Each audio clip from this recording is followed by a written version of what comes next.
sedia berkorban, hanya turut perintah Agong dan Tuhan.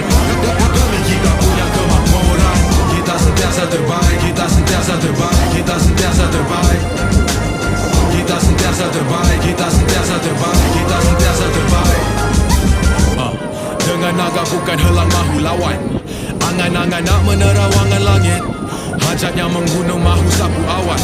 Yang hujung kaki pelangi pun tercalin.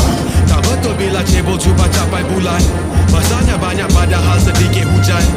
Angin kencang kuat burung dekat sayap, bertongkatkan paruh kalau kepak ranah. Di udara bawa air dalam hutan, panglima hitam kita sedia berkorban, hanya turut